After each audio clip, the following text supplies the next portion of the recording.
Hello and welcome to this video on simplifying rational expressions. We're going to be walking through a bunch of examples of various levels of difficulty, starting with the 3 in front of us right now. For our first fraction on the left-hand side, well, 4 and 7, we don't have any factors in common between those two, and that's what you kind of should start by looking at.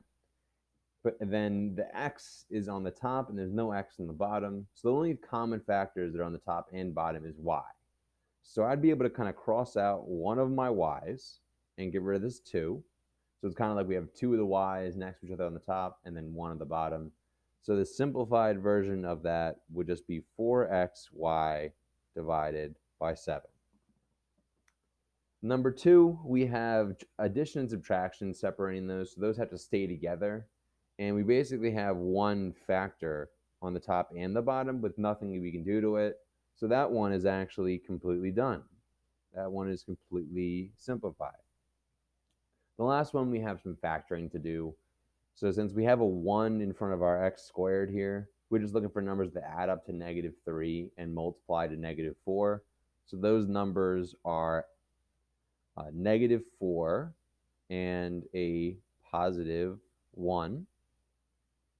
The bottom is difference of squares. So we have x squared and 1. So that means we have x and 1 as the square root of both of those two things, these two. So I have a +1 and then a -1. So now that we've factored everything, I know I can look, well, I have an x plus 1 on the bottom and on the top. And so I can divide those both out. And that leaves me with x minus 4 on the top and x minus 1 on the bottom. And that is where that problem would be done as well.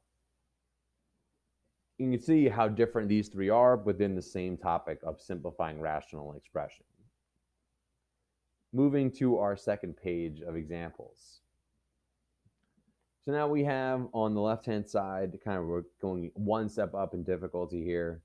So on the left, we have x squared and x on the numerator and x squared minus 1 on the bottom. Well, we just did x squared minus 1. So we already know that x plus 1 and x minus 1 are how you factor that. And then the top one, these two terms have x in common. So I would divide out our factor in x, and that would leave me with x minus 1. Well, now we can see that x minus 1 is in the top and the bottom, so I can cross off the two x minus 1s, and I'm left with x on the top, and I'm left with x plus 1 on the bottom, but this x can't be divided out again because it's attached by a plus sign to the rest, so that would be the final answer of that one. Our problem on the right is a perfect square trinomial and then difference of squares. So those both are shortcut ones. The top would factor to the same thing repeated, y plus 2 and y plus 2. The bottom, y squared minus 4. You would be looking for a difference of squares. Square root of y squared is y. The square root of 4 is 2. So I would have y plus 2 and y minus 2. Key to note that you can't cross off more than one thing at a time. So we can only cross off one of these y plus 2's, even though we have doubles of it on the top. And then we're just left with y plus 2 on the top. And we're left with y minus 2 on the bottom. And that takes care of kind of our level 2 problems. And page 2 of our notes here, our notes examples. Now, our level 3 problem is it's kind of a step up in difficulty here for what we're working on. Actually, we'll kind of do these next two at the same on the same slide here. It's the same problems here. So we'll do the top one first. So our top one here, so this will be number 1. This will be number 2 on this page. So number 1. So for number 1, we can factor the top. 6 plus 6 is 12, and 6 times 6 is 36. So I have x plus 6 times x plus 6. On the bottom, I have x plus 6 and x minus 6. That's another difference of squares problem. So if I have that so far, I can cross off an x plus 6 on the top and bottom, leaving me with x plus 6 on the top and x minus 6 on the bottom. And that is my final answer for that problem. Can't take that any farther. And our last problem of the video will be number 2 on this slide. You see that in the top and the bottom, we have common terms to factor out first.